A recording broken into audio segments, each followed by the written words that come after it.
Hi there. Welcome back or welcome to Recovering Out Loud podcast, the show where we get real about mental health and addiction. I'm so glad you're here. If you or someone you love is struggling with drugs or alcohol, please reach out for help.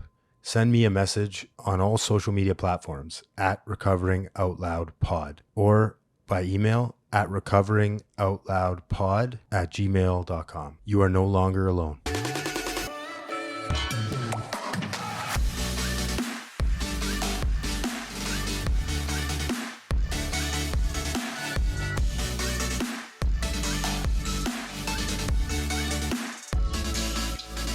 Oh, okay. And so who tapes your sets? Like, who is that? I set that all up. Yeah. You really? So you Yeah. don't have a guy that so you just set up a camera on a tripod and run your set and. Yeah. And then I have mics that I plug into that, and then a mic that I bring up on stage. That's awesome. Yeah. Wow. And then you clip your own stuff and put it on socials. That's the part that I could get someone to do for me. But. Yeah. You're now the third comedian I've had in here. Nice. So I appreciate you. I think you know a few of them. Who are the other ones? I had Andrew in here. Yeah. And then Mark Anthony, who I've known him since high school, and he's a great dude, man. I didn't know he was sober. No, he's not. He's not. But I was like, I got to have this guy on here. Yeah. And he fucking he just made me laugh. I love comedy, dude. I fucking love stand-up comedy. And I'm really happy that you came down, Braden. I appreciate you. But yeah, we'll get into a little bit about your journey and how, what brought you into sobriety. But I also want to know about like the comedic process and like what that's like doing sober. So I guess we'll start off just, why don't you tell us like a little bit about growing up and what that was like and how you found your first, it was drinking, right? Was your thing? Or yeah, for the most part, yeah. Drinking and cannabis was a big part, and that kind of took off in high school. So like I grew up in Saskatchewan in a small hockey town, and there's like 5,000 people. So played hockey at a young age, and I think like a lot of that was like you were kind of like determined like your self-worth based on like how good you were at hockey, because that's how the community perceived you, or so it felt anyways. When I started getting, into teenage years and stuff, I was still playing hockey. My dad, he worked a lot. He worked in oil and gas. My mom was stay-at-home mom, and I had a good family. I had a good upbringing, but there was a lot of chaos. There was a lot of drinking in the household. There was a lot of fights. And I internalized a lot of that. I walked around on eggshells, as even as a kid, I would walk around on eggshells, afraid that, if I did something, a fight would start or I'd get yelled at or something. Right. So I lashed out, in schools. I was kind of always the class clown, looking for validation or approval from people there, because I maybe wasn't getting it at home. Yeah. And then when I was like in grade 9 and grade 10, that's when I found booze and I found weed.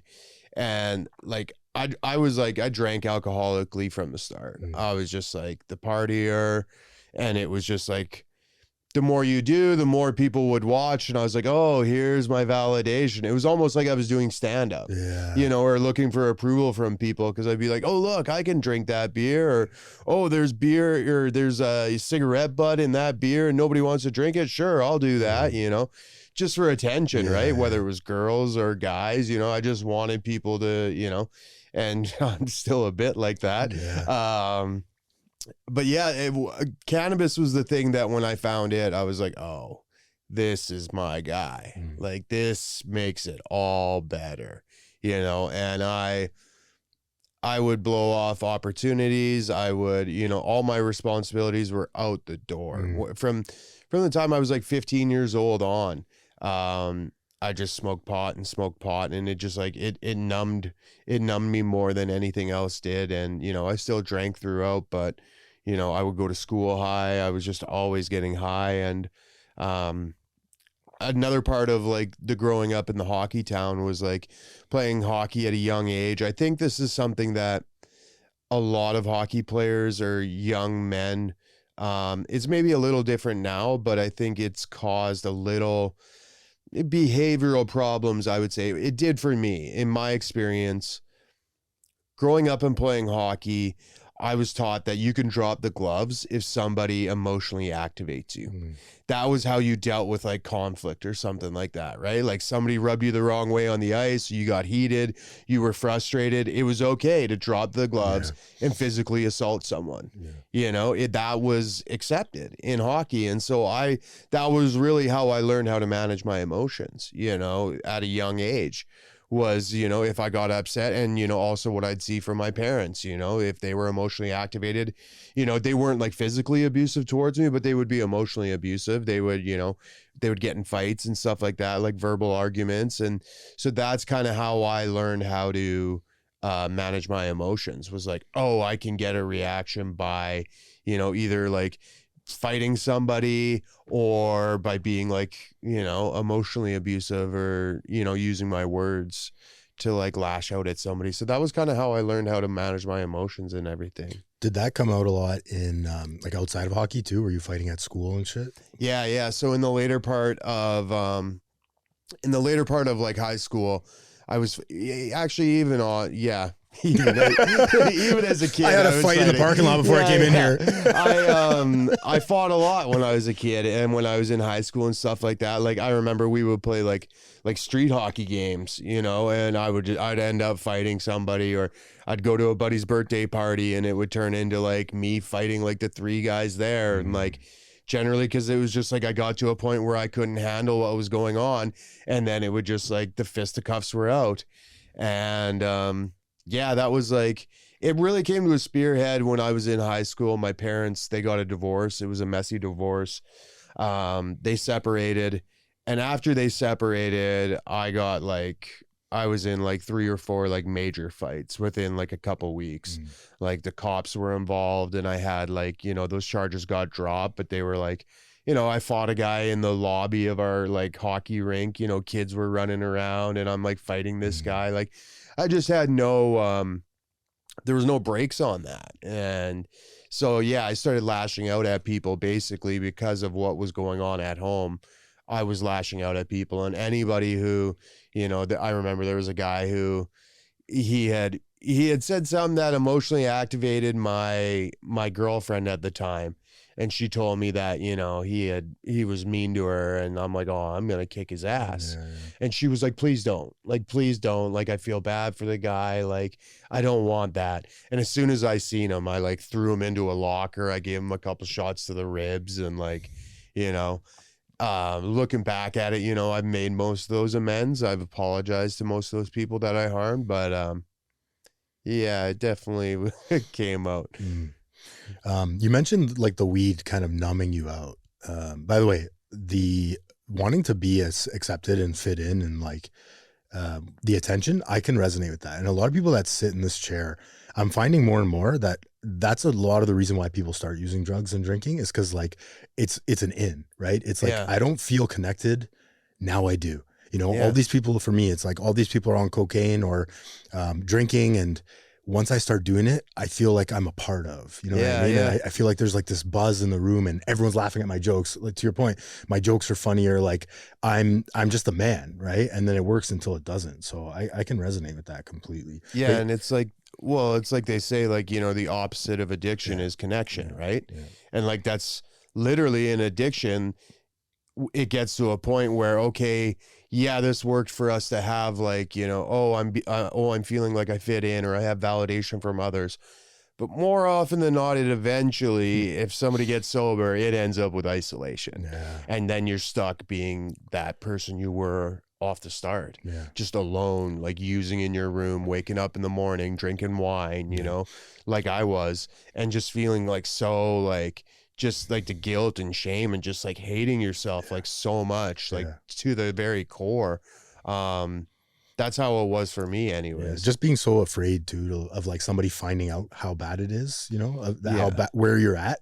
I remember being at a party one time, and you know, we were all doing lines in a room, and I put mine out, and it was like 3 times bigger than everyone else's. And I noticed that, right? But I didn't, it just, Like, that's what I need to do. You know what I mean? And I remember one guy looked at me and he goes, "Oh, like, you're going to do all that?" And like, I'm getting goosebumps thinking about it, because those were the kind of things that pushed me into isolation, where I was like, oh, I can't, like, I'm not like everyone else. You know what I mean? Like, these guys are doing coke like once a month, maybe, at that time. And they're going home at the end of the night, right? I'm finding the after hours and, you know, drinking till I can't anymore. You know what I mean? Yeah. So that was a moment for me where it was like, something's wrong here. This is different, right? And then to your point, you get that guilt and shame of like, why am I so fucked up, right? And what do I do about it? I can't. Why am I unique? Yeah. And that's where I feel like that's something that, you know, with me being in, I've started to realize that, like, oh, I'm not unique. Yeah. I'm not fucking. I'm not special. Yeah. I just have this thing. I have this disease of, you know, I would say addiction, not just alcoholism. I have addiction, like the disease of addiction. I mean, to me, it's all the same. Whether it's gambling, whether it's women, whether it's tuna. I got addicted to red tuna sashimi the first time I got sober. That shit's good. Oh yeah, like at 1 a.m, I'm ordering up tuna, and like my girlfriend at the time's like, "What are you doing?" I'm like, "I need it. I just need it." Like, you know, anything that makes me feel better or takes me out of my comfort zone, I'm all in on it. And I can't do it in moderation. Yeah. I can't. Yeah. Or Timbits, right? Timbits is a big one. You made a video about Timbits the other day. I was dying. I go through all these different little things when I get sober, and I'm like, oh yeah, this is where I'm like really, and then I go, oh, okay, this is a problem. I got to cut that out, you know? But I mean, to have the self-awareness is that's the gift of recovery, right? Is Big like, time. Okay, I'm doing this thing. You can kind of like zoom out a bit. Yeah. I'm doing this thing. This could get out of hand. It's not going to kill me, but this is the pattern is what leads me down the road, right? Yeah, and I think it's a mix of like when you get sober is like finding what things can give you that dopamine rush or give you that addiction thing that you're looking for that are healthy. You know, like working out. You know, things like that, or reading, you know, anything that can give you a dopamine fix that's going to make your life better or make you a productive member of society. It's like, all right, sign me up. Yeah. Those things I can do, but those are always the things I don't want to do. So true. You know, man. I'm like, so I don't true. want to go work out. Like, why would I do that? You know, have a healthy life? No, come on. That's hard work. Yeah, I'd rather, you know, hack darts and drink coffee, you know, right? Like, and that's just, you know, that's just part of like that dopamine feeding cycle, right? Would you say comedy falls into that category too? Like, can you get addicted to the laughs too? Yeah, I think like comedy, I've gotten addicted to comedy, getting addicted to doing sets. And again, that, you know, I got into comedy because I was looking for that validation. I was looking for that approval from others. Yeah. That thing that I always was craving for, the same thing that I do in my relationships, you know. I'll be a people pleaser in relationships because I'm like, oh, please validate me. Yeah. Tell me I'm enough. And like, does that go all the way back to my parents? Like, and it's not that they were like in the wrong. They just didn't know how to be like, hey, you're good enough. Like, this is fine. This is okay. So does that stem all the way back to this like inner child in me that's like, hey, somebody tell me I'm worth it? Yeah. I don't know. I know that that's why I started doing stand-up, was I wanted the approval of, I wanted everybody in my old hometown, everybody I grew up with, you know, old bullies and stuff like that. I wanted them to see, holy shit, that guy's like living his dream. That guy's doing stand-up comedy in front of like, you know, and I wanted it to be, you know, the biggest stage ever, be on TV, all that, and be like, ha, I showed you, you know? And then that became like, I got addicted to like the approval of the audience, like random strangers, you know, people I'll never meet. Yeah. I'm like, I'll be on stage and I'll be like, oh, please, like, what? Oh, I need to get a laugh. Oh, why can't I get a laugh on that, you know? And then I'll go up and do a set where I know I'm going to do only my best jokes just so that I get laughs all the time because, oh, there might be a pretty girl in the audience, or, oh, you know, there's a big audience here. I want them all to like me. Whereas like, I'm like, well, why don't I try new jokes? Well, what if the new joke doesn't go good? And then they think that I'm a failure. Then that inner child is like, oh, you suck. You didn't get your approval. It's crazy, man.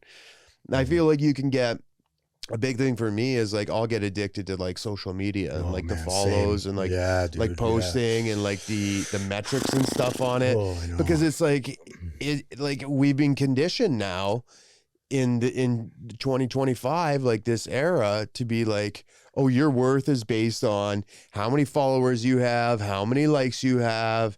And it's like, it's crazy that people are like, oh, that's what I'm going to use to validate me. Yeah.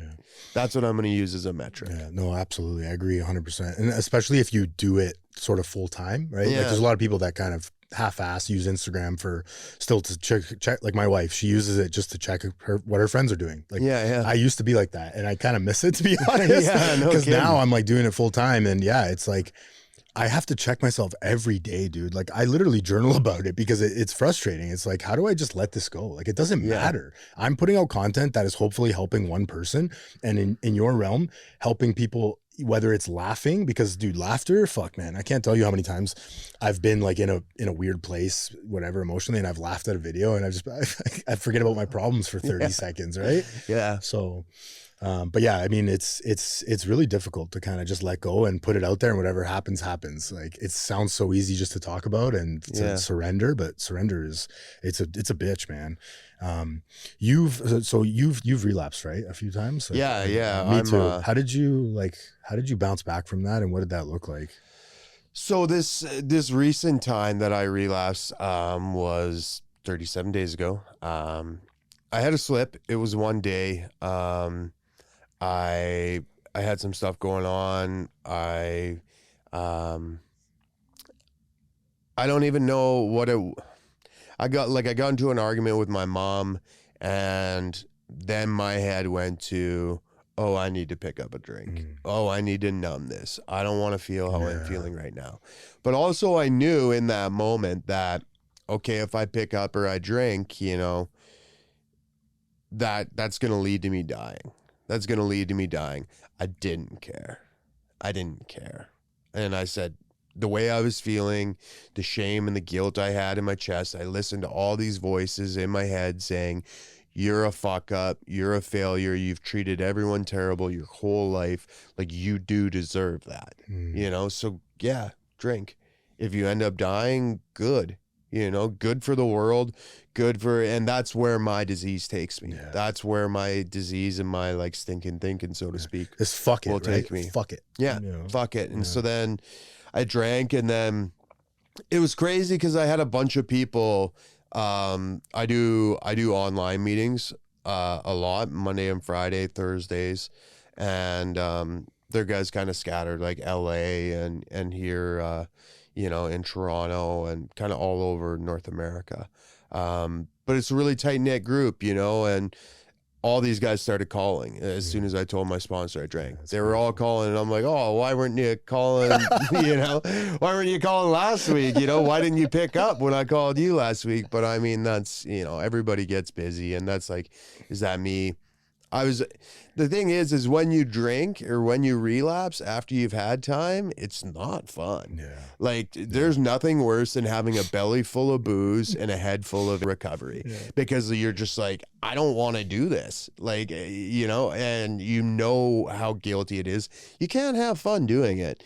And so a bunch of the guys from our group were calling me, and I was like, I'm not picking up. And then finally I picked up my like best buddy's call. And we chatted, and he gave me the riot act. He's like, really? You thought this was the reason? Like, so what? You were dealing with emotional shit. Like, you know, you think that this is going to make it better? You know, it's not. Like, get in the meeting tonight, like air it out and like get back on the horse. And I was like, I'm not going on the meeting. And then the next day I went out golfing, and this is where it got crazy. I was out golfing the next day, and I was like, okay, I don't really want to drink. I don't want this to become a runaway. I know my life is infinitely better when I'm sober than it is to being high or drunk. So I went out on the golf course. I had some 0 beers, and I smoked a couple joints. I go off the game. I go back, and in the back of my head, I was like, okay, well, I'm going to go to the casino, and I'll have a beer maybe at the casino. I didn't know if I was going to drink or not. I was like, maybe I'll do the zeros. I had a hunch I was going to drink. I was definitely going to smoke the joint and go to the casino. I get into my truck won't start. And I'm like, oh, perfect. Here's my reason to drink. You know, once I get my truck started, I'm going to go and because poor me, woe is me. Yeah. So instead of calling a tow truck, I go and I ask like 6 guys for booster cables in the parking lot. Nobody's got booster cables. This is like Deer Creek, an hour outside of Toronto. And finally I go and I ask this last guy, and the guy goes, yeah, I got cables. He goes, I'll meet you over by your truck. Cool. A couple minutes later, he comes up. I got my truck, the hood's popped. As he pulls his vehicle up and he gets out, I saw his face. And he was a member of my home group, Alcoholics Anonymous. Fuck off. Yeah, he showed me how to make coffee, the very first service position I had 6 years ago. I just got goosebumps. I know, dude. And I looked at him and I was like, somebody's like, all right, we'll see you later, and said his name. And I was like, yeah, I repeated his name. I'm like, are you a member of the Hill? And he's like, I thought that was you, Braden. And I was just like, oh my God, man. And he's just like, well, this is my act of service for the day. But as I saw him, I was like, is it odd or is it God? Like, this is not by chance. This is an hour outside of Toronto. Like, it was just, especially in the middle of that where you're at too. Like, yeah, the middle of where I was at. I told him like that mentally, I slipped yesterday. I told him, and he's like, well, just get back on. Like, you know, everything will work out. Like, don't be hard on yourself, and, you know, get back to meetings, call your sponsor. And I just knew that it was like God and my higher power being like, dude, I'm right here. Like, yeah, you're in this headspace, but like, here's the answer. Here's the answer. Yeah. When I was down and out and I needed a boost, AA was there. That's crazy. Yeah, it was crazy. So after that, I'm like, I haven't had a drink since that. I'm not gonna. I still smoked a joint that night, and I went to the casino, but I felt guilty as I smoked you need a joint. dopamine somewhere. I said, oh, I shouldn't do this. I shouldn't do this, but I did. But that was the last thing I did. That could have went way differently though, right? Like, if that didn't happen, I play out so many scenarios in my head, right? Where you were ready to self-destruct, right? You could be dead. You could have died, right? Yeah. Drink and drive. There's so many avenues that could have went in. Yeah. And that was just a shot that you needed at the time to be like, okay, like this is the direction we need to be heading in, right? Yeah. And I think it was also like the day that I drank, I was like, oh, I'm not enjoying this. Yeah. Like, I don't like this. I'm like, the beer that I'm drinking, I don't like it. I would think about it being sober, being like, oh, a beer, that's good. That tastes good. As I was drinking, I'm like, this tastes like shit. Like, this isn't good. I don't enjoy this. Honestly, this is just a little weird, but Donald Trump got me sober because I liked the Napa Valley red wine, and I couldn't get Napa Valley red wine. So I was like, well, it's not worth it. You know, I'm not going to drink. So in a weird roundabout way, his tariffs in that thing, you know. Oh, I see. Because we don't have American booze. I was like, wow, there's no point in drinking wine, you know, if I can't have my favorite, you know. My dad went to a party the other day where he was bragging to me about how the people had so much money that they paid someone to go to Alberta to get bourbon and bring it back to Ontario for their party because there's people that were drinking bourbon there. I was like, oh my God. That's wild. But it's like, that's where, and so that just shows also like the level of addiction that you can have for something where it's like, oh no, like, I only have my thing, you know. I'm not going to drink Ontario red wine. I'm not going to drink BC. It's like, no, Napa Valley, I got to spend $80 or something on a bottle of wine, which is just stupid, you know. But for whatever reason, it wasn't available, so I didn't get the wine and I wasn't off to the races. But nice. Well, I'm glad you're here, man. I mean, it's for me, my last relapse was a bad one. It took me 4 months to get back in. And to your point, like I maybe had moments where I was like, this is nice. And when I think back now, I don't miss the high. And I say this all the time. Like it's not the high that I miss. Right. It's the lack of responsibility that I liked. Being able to just kind of throw your phone away, not look at your calendar, not have to be an adult, kick your shoes off. That's where my cravings go, right? And so like my last relapse, there was a lot of that. I had 4 months of that where I was surfing from hotel to hotel because my wife kicked me out. Right. I was like living the dream in some moments because I had freedom, which it's asinine, right? It's insane because I was dying every day inside. Like I hated it. I absolutely hated it. But that little bit of, again, like that little bit of lack of responsibility, I got this under control because I can do whatever I want. I can choose my next move. That's what it is for me. It's like this illusion of control that drugs and alcohol bring me, but it's absolute chaos, right? Yeah. Absolute chaos. And yeah, to your point, it's like, I was not having fun, but it was really hard for me to go back to rehab the third time. And I'm happy I did, because I mean, I got to a point where for one, I ran out of money. I didn't run out of drugs. I ran out of money, and I would have found a place to keep going. But I was just at a point where I was getting kicked out of the Royal York downtown because I couldn't afford to stay another night. Yeah. And I think I've told the story before, but I'll tell it again quickly. I'm sitting in the lobby and I'm trying to like move funds around on my phone to like stay there another night because I wanted to keep going. And it was just so exhausting, dude. Like I was so exhausted. I had ordered Uber Eats, and similar situation where everything was just going wrong. Like the guy delivered my food like 6 blocks down. I hadn't eaten in like, 24 hours. I had to go and get my food. Like it was just all these things where just like, dude, just stop. Like, you have a rehab bed waiting for you. Just, you know what I mean? And couldn't find money, all this stuff. And they're like, sir, we're gonna have to like clear out your room. I'm like, okay, fine. I'll go get my stuff. She's like, no, the security guard is coming down. He'll escort you out. I was like, oh fuck. Meanwhile, my room, I had like probably, every single countertop had drugs on it, right? All my, like I was doing ketamine and coke at the time, and all these pills and everything was all over the place. I was like, no, like, don't worry, I got it. She's like, no, he's going to come. So I'm sitting in the lobby, and it felt like an hour waiting for the guy. Meanwhile, it was probably 10 minutes. And to your point, I'm in my head, I'm like, all these people in the lobby know exactly what's going on. They're all looking at me. What a piece of shit. Like, how did I get here again? Like, I was doing so well. How did I get here again? I'm getting kicked out of a hotel. All these people are living their lives, and here I am, like lower than dirt, right? So the guy comes, he's got like the James Bond fucking earpiece in, he's wearing a suit. I'm like, oh my, I'm going to jail. Like 100% I'm going to jail. He's like, let's go. We get in the elevator. It's like 4 floors. Felt like it was 60 floors, right? Just me and him in the elevator.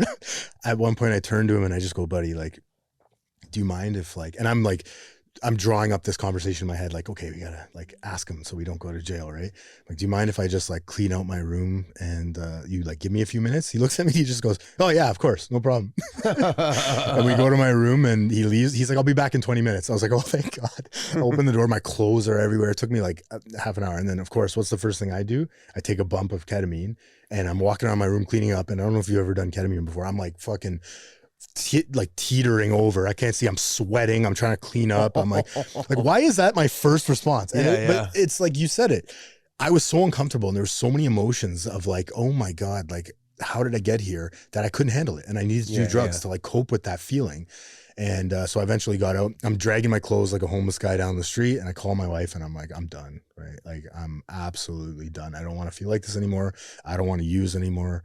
And that was almost 9 months ago, and hopefully this is my last time, because I hear this said a lot, but I agree with it. It's like I definitely have another relapse in me, but I don't know if I have another recovery, man. I can honestly say that today, That's where I was with this last one, where I was just like, okay, I gotta nip this in the bud quick, because I know how bad it can get. Like my bottom before that, like, because this doesn't really sound like a bottom, like that was your aha moment, you had like an argument with your mom and then you drank for one day. The bottom came like months before that, like last summer. I had like, so long story short, like I got ran over by a car when I was I was in active addiction. I got ran over by a car, then I got sober, and there was like, after like 5 years, I got a settlement. And after I got that settlement, I like went off. So dangerous, man. Like it was just like, just giving that amount of money. Much? Yeah. And I was just like, oh my God, dude. So I was all over the place, man. I went to Costa Rica for a month. I went to like Scotland, Ireland, Portugal for 3 weeks. Went to Mexico twice. Dude, I was drunk one night at a fucking comedy bar. I was drunk there. And in the morning, I woke up on an airplane landing in fucking Mexico. I booked a trip to Mexico while I was black. And you got yourself there somehow? Yeah, got there, got on the airport. Like, we're efficient people. The flight. Oh, yeah. We're determined. Well, I think what it was I had been cut off a couple months before. I got cut off of the one flight. I can't remember if I got kicked out of I don't think I got kicked off the flight, but I definitely wasn't allowed to sit in the one seat. I think maybe they kicked me off the flight. I can't quite remember how it was. I think it was I had paid for the emergency exit, and then they wouldn't let me sit there because I was too drunk. That's You're not helping anybody. Yeah. They were like, "You're not going to help anybody." I'm like, "Yeah, I am." And I got this. so I think I was so like hyper aware of that I like went through all the motions, and I was like, "Oh, I'm gonna be like, I'm good." And I like came to on the plane. We were like just landing, That's and I kind of crazy. came to, and I like looked at the girl next to me. I'm like, "Are we landing in Mexico?" And she was like, "Yeah." I'm like, "Fuck, I knew it." Because I'd been looking at it the day before. I'd been looking at flights, and it was like, it was a cheap flight, and like, you know, I was like, all right. And so then I was like, I didn't know though. I landed, and I'm like, fuck, did I book a hotel room? Did I book everything? I didn't know, man. As soon as my phone clicked on, I was like, oh, I got a deal on the flights, the hotel rooms. I like got a super good deal on it. I'm like, man, I'm bargain shopping while I'm hammered. I don't have a problem. This is pretty good, right? I have a solution. Yeah. And so then I posted a thing. I was at the pool and I had a beer and I posted a thing, and it was she's my ex now, but we were off and on, and we had been off and on at the time. And she called me and she's like, "Are you in fucking Mexico right now?" And I'm like, "Yeah, it appears so." And she's like, "I am so disappointed in you." Like, she just gave me the riot act, and I was just kind of like, whatever. And I went on like a run for like 4 or 5 days, and like I was at that point where it was like, I honestly didn't care, man. I was like, it was like you said, like the fuck it. I was like, oh, I'm gone. Like, I don't have responsibility. I don't need to have. What does it matter? Like, oh, I'm going to do the same thing back in Toronto. I might as well do it on a beach or a hotel in Mexico, right? And so I blew all this money over like a 2-year period. And then last year I was in New York. I went down there for a comedy show, and at the comedy show, I started doing blow with these guys. And then that night we're doing blow till like 4 a.m. downtown, like Lower Manhattan, New York. Like, I don't even know how I got home. Like, anyways, I get back to the hotel, and this story's crazy. I'll match like your hotel story, the shame of it. So I so I'm staying downtown Times Square, New York. And I get back to the hotel. It's like 3 a.m, something like that. I got a bag. I got a bottle of wine, and I got some joints. And I'm like, what am I going to do? Drink in my hotel room? My hotel room is so small and like depressing. I was like, yeah, I'm going to try and get on the roof. And so I I went out to the top floor, took a fire escape, and I'm resourceful, man. When I'm drunk, I'm resourceful. I get out onto the rooftop, and it was crazy, dude. The view, there were all these skyscrapers. It was like an Adam Sandler movie, you know?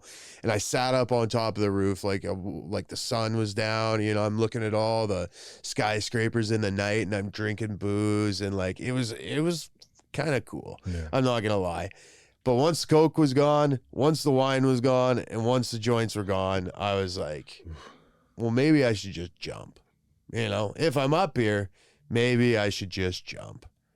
And I didn't, because I was like, oh, I want to try like a Jewish like New York bagel. I was like, I'm going to have a bagel tomorrow. That was the thought. Yeah. That was the thought. That I was like, okay, don't kill yourself. Go have like the lox and it's like the lox and schmear, I think it's called. Good, yeah. So I wanted to get the bagel in the morning. So I go down to my room, I pass out, and I wake up like 20 minutes later, and I've got like crippling anxiety. Like, I'm coming off the Coke now. And I'm like, dude, just do it. Like, go up there and jump off. Like, who cares? My family at that time wasn't talking to me. My ex was gone. Like, I had literally damaged every relationship of my life. And I just didn't feel like there was a point in anything. And I was like, all right, I'm going to go up there and I'm going to jump. But I sleep naked. So I'm like, well, what? Am I going to put my clothes on to do it? Like, no, I'm going to do it naked. Yeah. Because if I just jumped off, my friends would be like, dude, you hear about Braden? Like, he jumped off a hotel. And you're like, yeah, but you hear he did it naked? It's like, well, he was a funny guy, right? So I was like, okay, I'm going to do it naked. So I get up there and like, I go to jump. I can't do it. And I start crying. I pray. I'm like, God, why? Like, why am I so messed up? Why do I think this way? Everything, right? And I'm like, okay, I've decided I'm going to live, you know, I'm not going to jump. But now I go down to get back in my room and my room's locked. And I'm naked. And you're naked. Yeah. So it's all like 4:30 in the morning. And I'm like, well, 4:30 in the morning, I'll be able to go down to the lobby. I'll just go to the front desk and get a key from them. Like, that's my only option. I don't have another option. Tried kicking the door down. Didn't work. So I go down the fire escape and I like walk down the stairs. I found there was like laundry hamper. I found like a hand towel. Why did you have to? Oh, from the roof you went down the laundry. Yeah. Okay. So I went down the stairs, right? And I didn't want to go down the elevator. Yeah. I was hiding, man. Yeah. I'm naked. Yeah. And so I'm like going down the fire escapes and I found like this laundry thing and there wasn't like a full size towel. It was like a little hand towel. So I like just barely wrapped it. Like couldn't even cover me. It just covered my dink.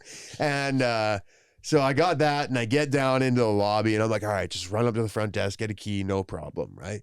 I step out of the fire escape stairs and Times Square, New York, 4:30 in the morning, 70 people Just in the lobby. Bumping. And I'm just like, I should have jumped. I'm just like, what the fuck am I going to do? So I look over, the elevator was just closing. I like jumped into the elevator because I'm like 70 people staring at me naked. Jump in the elevator. There's a couple in there and they're like looking at me like, what the fuck? And I'm just like look down. I think I maybe said something smart to him, like, good morning. Like, you know, I don't know. So I get to my floor. I go up to my room and I like just try like breaking down the door. I'm like banging on it, still naked. I'm like, fuck, gotta get in. I can't get in. So I go back into the fire escape and I'm just on the stairs and I just like broke down and I just started crying and I was on my knees and I prayed and I was like, God, I'm like, get me out of this, please. I'm like, please, I'm sorry. Like, I'll work out the relationships with my family. I'll get sober again. You know, I'll work on my mental health. Like, I'll do therapy. Like, please just get me out of this. I need you right now. Please get me out of this. As soon as I said that prayer, I walked down one flight of stairs and on the wall, there was a phone just sitting on the wall, phone, and right above it said lobby. Oh my God. I pick it up, it said lobby and I pick it up and this girl goes, front desk. And I'm like, I got locked out of my hotel room. I'm naked. And she just goes, we'll send someone up. Like she's heard it 100 times before. But I swear, if he went there right now, that phone's not there.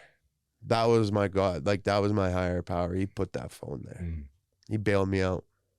And at that time, I was like, that was the bottom. Like, that was like really, really bad. That was the bottom. And then I was like, okay, I didn't get sober right after that.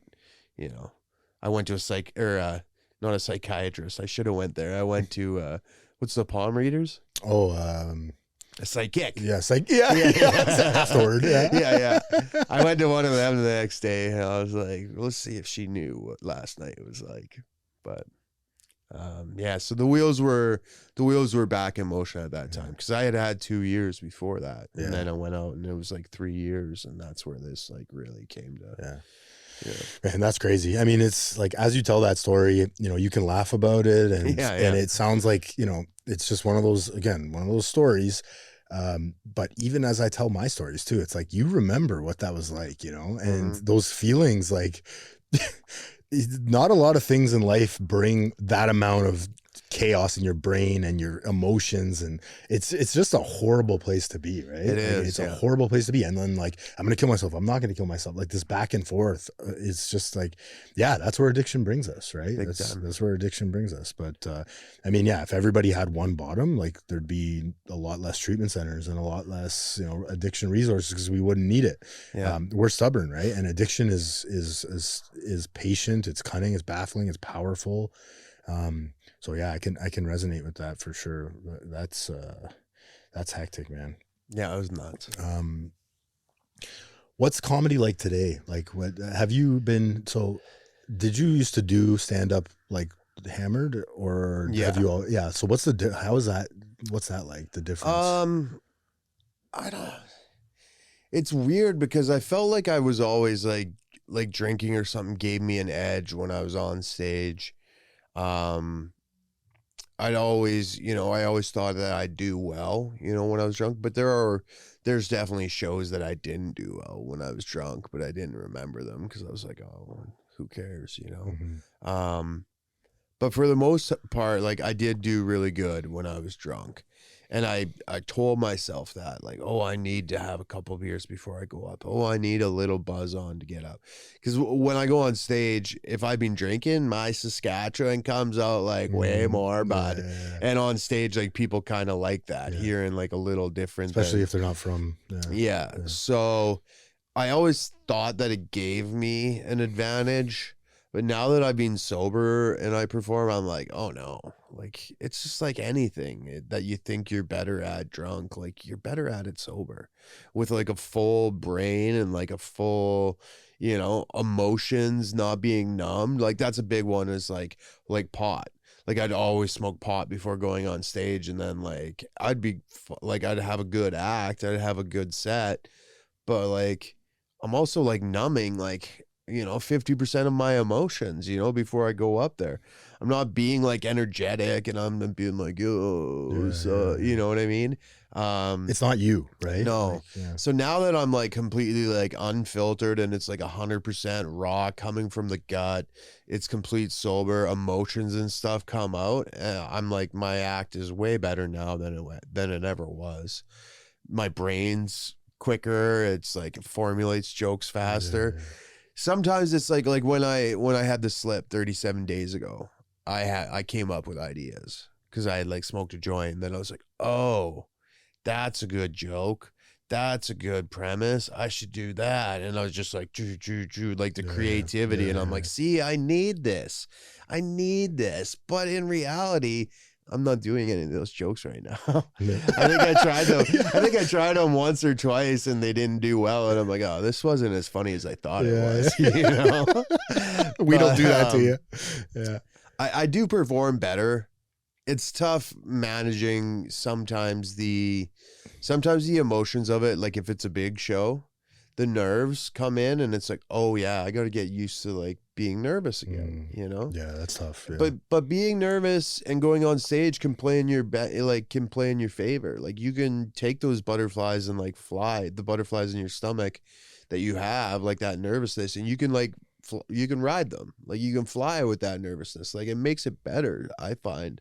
But it is tough, like sometimes even after doing really good on like a big packed show, you do really good and then you come off, you're like, holy fuck, like you get a kick. Like being on stage in front of a crowd of audience is like a high in itself, you know, like you get a dopamine rush from it. So when you come off, your heart's just like boom, boom, boom, boom, like just pounding. I've been managing it for the most part now, but it's more so the atmosphere could be tough too.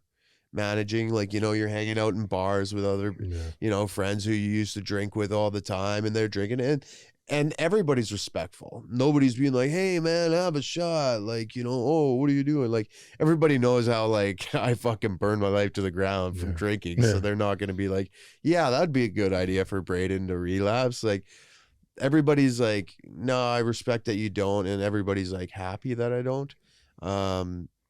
Because I'm a better person when I'm sober. But it is tough navigating, you know, being around certain people, not certain people, just people drinking. You know, I can handle it, I can take it, but then once people get it, once it's like 11 o'clock at night, and you see a little more sloppy, or people start grabbing you, it's a thing. There's a switch, and you go, oh, it's time for me to go. Time for me to go. Yeah. And I mean, that's the difference now too, for me too. I don't really go out to clubs as much as I used to when I first got sober, because I do love dancing. I love music. I don't really go to bars because to me, like, so I have to have a motive before I go anywhere in sobriety. And like, I have to have the right motive. I'll say that. If I'm going, as it says in the literature, like if I'm going to things to steal vicarious pleasure from people, you know what I mean? Or I'm just going because like, you know, I miss drinking and like, I just want to be a part of the buzz or whatever. I try to go now. I try to go in with the motive of I'm going to bring good conversation to the party. And cause I enjoy conversations. Why I started a podcast. I enjoy good conversations. There's a lot of interesting people out there. Right? Yeah, for sure. But I have to check that shit before I go. Especially with nightclubs, especially cause my last relapse, I spent a lot of time going to after hours by myself. Yeah. Like, you meet the odd person in passing, and there's a lot of interesting people out there that are, in denial, or maybe not in denial. Maybe they're, I don't know, it's not for me to say. I've met some very interesting people in that lifestyle that I don't miss whatsoever. But yeah, so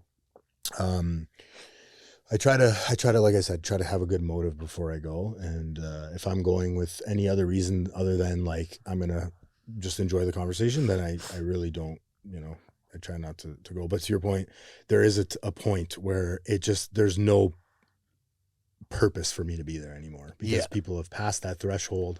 People start turning into zombies in the with respect to the clubbing scene, but for the bar scene or anything like that, there's comes a point where people just kind of turn off, and you're like, I've gotten everything I can out of this situation, and time to move on, right? How do you handle? I'm assuming you've bombed before, right? Never. Everyone that comes here, but I'm always curious to like. Because like a lot of people handle it really well, and what's that like, and how do you kind of bounce back from that? Yeah, I mean, I'm someone where I'll say I don't bomb often. There's a few bombs that I remember, none that I can really remember in sobriety. I don't think I've really bombed in sobriety. The worst bomb I had was in Edinburgh Fringe Festival in Scotland, and I was blacked out drunk. Like, I wasn't blacked. I knew it was happening, but I was like, that whole festival, I was drinking nonstop. I was doing coke. I was smashing Guinness. Like, I was off the rails. I had lost my voice, and I did a show in front of it was sold out. It was my own show, sold out. 50 people. They were all from South England. And off the start, I called them cunts, but I meant to bring it back onto me and be like, oh, I'm a cunt too. But I didn't do that.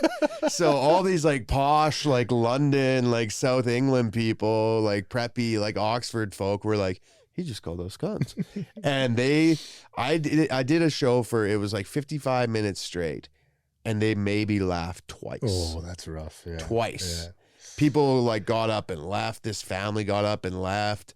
And I was just like, man, I was trying to give them everything. I was rasping my jokes, and I'm like, hey, why won't you laugh? And I just kept going and going. And I was just like, at the end of it, I went, thank you. I mean, Braden Lynch. And not one of them clapped. Oh my God. I turned my back on them, and I just put on music, and I waited, and I kept looking until they were all gone. And then I left, and I was just like, what happened? And then I numbed myself that night. I kept getting drunker, and I was just like, I think there was a part of me that was like, no, go home early. Because I took it bad. I was so in my head, just beating myself up. And I was like, what happened there, man? All the other shows have been good. And so Edinburgh Fringe is a festival that goes for 4 weeks straight or 3 weeks straight. So you got shows every single night.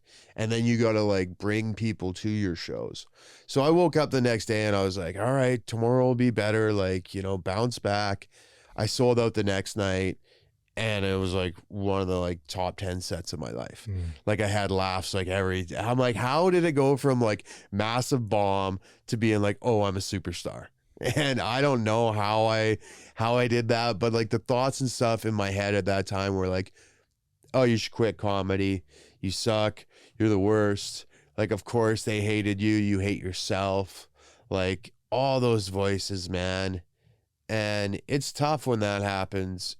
Even so I've been doing more acting now. And I've been learning that I have to do that with acting, because there's just as much rejection. There's more rejection in acting than there is success. And I've gotten a few gigs, but, even last week, I thought I booked a commercial.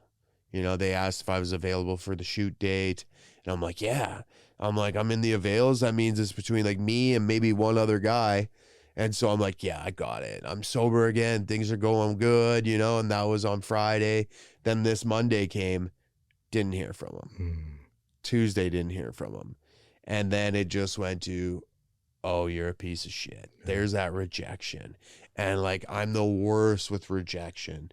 And I'm just like, oh, you're going to be alone the rest of your life. You suck. You should quit acting. Nothing's going right. You're a loser. And I just listen to all those voices. And it's tough, man. I've been talking to my sponsor about it. And he's like, yeah, but those things aren't true. He's like, you are a success. He's like, you got to the last stage before booking the commercial. It was between you and one other guy out of probably 100 others. Like, you are a success. You didn't drink today. That's a success. Yeah. Like, Yeah, he's like, stop like beating yourself up. And he'll always say that. He's like, there's nothing I could say to you that is worse than what you say to yourself. So true. And it's like, that's just true with every alcoholic or addict, right? Like, we just beat ourselves up nonstop. So that's a part where I'm like, I'm still learning how to navigate that a bit. I'm still trying to grow in that a little bit and be like, oh, there's rejection there. Or, oh, that person doesn't like me. Oh, that woman doesn't want to date me. How to like just be okay with that without this inner child, this inner kid going, see, I told you we were a fuck up, or we're like, whatever. Or like, I just want to be loved. Like, I don't know, man. I try and do it. Like, I've noticed if I have my regular routine, I do my gratitude list, I pray, I meditate, I find it easier that I can catch those voices when they start coming and going, oh, that's not true. You're here. You're now. Yeah. You know, where are you? Here. What time is it now?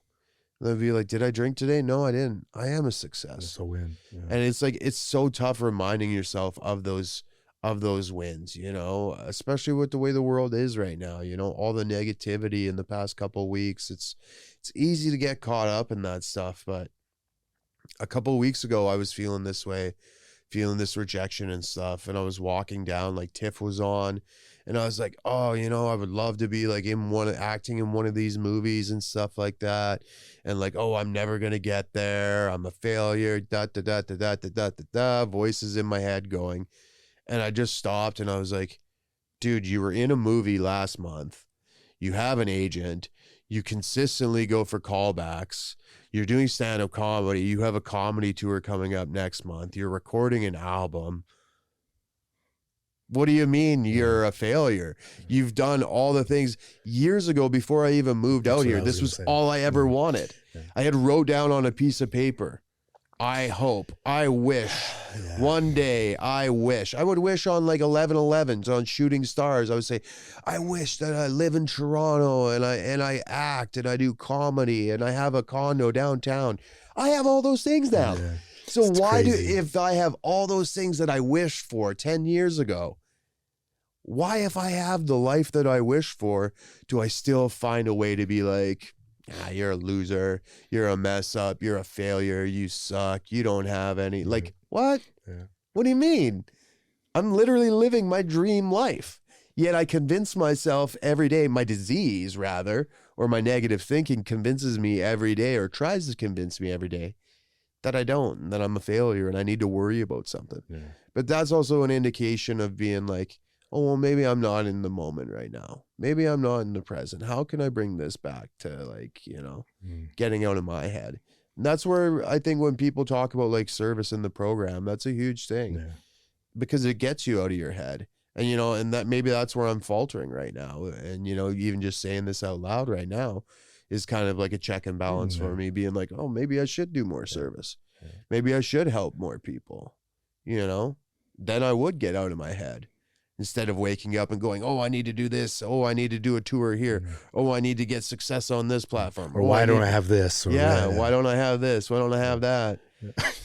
I can relate so much, man. It's so hard for us to be grateful. Like gratitude eludes me like every single day. And that's why the gratitude lists are so important, because one of my favorite quotes too, as you were saying that, and I can relate to that so much, but one of my favorite quotes, and I wanted to get this printed on a t-shirt. It was like, remember when you wanted what you have now. And you said that, right? Yeah. It's like, there was a day where you're like, dude, I'd do anything to fucking get in a fucking movie or get to Toronto and now you have it. And it's like, yeah, well, what's next, right? Yeah, You're like, what's next? what's Yeah, behind, what's the, because it's never enough. The material things are never enough, and that's why gratitude comes in and plays such a big role, but it's really tough, man. So I appreciate you saying that, because I think a lot of people can resonate with that, Yeah, I think so. Just being happy where you're at, being where your feet are, it's a skill that needs to be practiced every day. I have a tough time with the gratitude list. Like, I'll find that I'll just say the same things every day. And like, it still works. Yeah. Those are things I am grateful for. But I'll be like, is there anything else? Surely there could be something new I'm grateful for. Yeah. Then it's like, I'll write down weird things on my gratitude list. Like, I'm grateful for, my ex and causing, the toxicity that she did, because now I've changed, I'm grateful for my life experiences that made me hit a bottom, like, which is like, some people think that's counterintuitive, but I think that's a good thing. It's kind of like a remember thing, Yeah, that adversity is a gift. Yeah. You just don't see it yet, right? 100%. No, it's amazing, man. Let's wrap up with this, because I got a lot today. Thanks for coming down, man. I appreciate it. Man, Let's wrap up beauty. with this. This was awesome. Thank you. If you could say something to someone coming off a fresh relapse right now, what would you say to them? Be kind to yourself. Just, as my sponsor told me, picture yourself as like a newborn baby. If you were holding a newborn baby, there's nothing that newborn baby could do that would make you be like, oh, you're stupid, or like smack it or anything. Like, you're going to treat that with like the most care and love, a baby in your arms. That's how you should treat yourself. Love that. Forgive yourself. There's an old you, and now there's a new you. Coming off a relapse, be kind to yourself, forgive yourself, treat yourself like that new baby, and get to meetings. Get to meetings. Yeah. Go to a meeting every day. Get a sponsor. Call your sponsor. Try and work the steps. And when you're thinking of drinking, call someone. Yeah. Call someone who's done it, who's done the 12 steps, who's sober. If that's not your avenue, if the 12 steps isn't your avenue, just surround yourself with like-minded people. But like, first and foremost, like, be kind and forgive yourself and be loving towards yourself. Love that. Yeah. That's awesome, man. Thanks so much, brother. Appreciate you. Oh, thank you, buddy. Yeah, Thanks for listening. Please help us grow the channel and like, share, and subscribe for more content. The discussions and stories shared on this podcast are for informational and motivational purposes only. This content is not a substitute for professional medical advice, addiction treatment, or therapy. If you or someone you know is struggling with addiction, please consult a licensed physician, addiction specialist, or mental health professional. You are no longer alone.